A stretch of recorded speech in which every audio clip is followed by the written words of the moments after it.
Welcome to CGTN, Anna. Thank you very much. What are your first impressions of the second Global Digital Trade Expo in Hangzhou and China's rapid strides in digital trade in recent years, and how it contributes to the emerging landscape of global digital economy? First of all, I'm really impressed by the expo, which I had the pleasure of visiting, even if briefly. And of course, as a lawyer and as the Deputy Secretary General of UNIDROIT, which is an intergovernmental organization, I deal mostly with the law, and so how the law can help and enable the global digital trade, and therefore we see a lot of opportunities and possibilities here. The way that China is contributing to this is, of course, from a practical perspective through the technology, but we see that China and Chinese experts, as participating in UNIDROIT's activities, are also helping in the development of the legal and global legal framework, and we think this is a particularly important role that they're playing. As the Deputy Secretary General of the International Institute for the Unification of Private Laws, or UNIDROIT, you bring a unique perspective to the forum. How do you view China's contributions to shaping international rules and regulations in digital trade, and how is it cooperating with the other stakeholders such as the EU and the US on broader global economic and legal frameworks? UNIDROIT is an intergovernmental organization. It has been for almost 100 years because it was part of the League of Nations.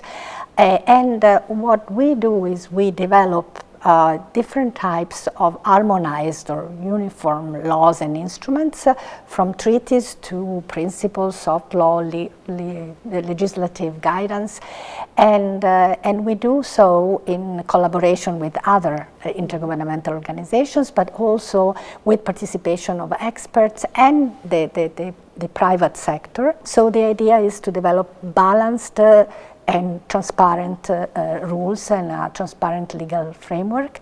And China has been very active in contributing to the development of this legal framework through the activity of the government itself as a member state of UNIDROIT, through the activity of specific experts, academic experts, and also other entities, and also through another way, which is agreements we have for legal officers to come from China to UNIDROIT for a certain amount of time and work together with us in the development of this enabling legal framework, global legal framework. Right.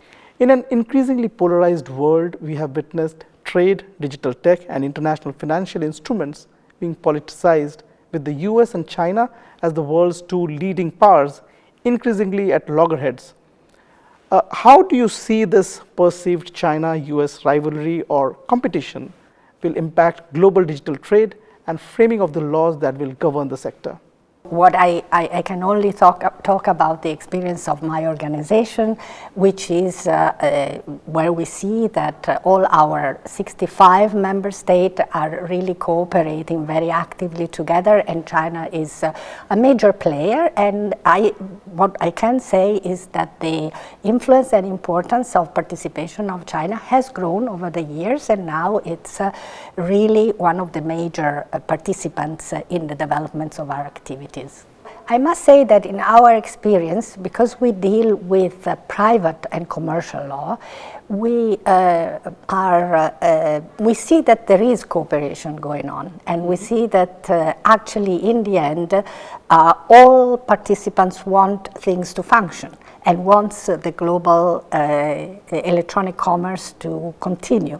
And therefore, in this regard, I must say that we see cooperation more than rivalry. So at least this is the experience we have within the realm of our member states. There has been a perception in a large number of global South countries that the current international laws favors the West, as most of these global frameworks were developed by the Western countries in post-World War era. How important it is to include the global South in framing of the frameworks that will govern the global digital trade? I think you really put a very important question, because one of the attitudes that we had seen in the past was that good legal frameworks were developed and then they were offered to the Global South as solutions to problems, which is fine because they were good legal frameworks. But at the same time, what we want to have now is the direct participation of actors from the Global South in the development of these instruments from the start, and in telling us what the problems are and whether there are problems that perhaps could be overlooked, and ways of implementing global rules, because they are global, they need to have a specific implementation, which might be different and take the different economic, social realities into account. So this is what we try to do with our member state, with the connecting states, and with experts coming from all over the world. But I must say, we have to improve this. We have to do it more.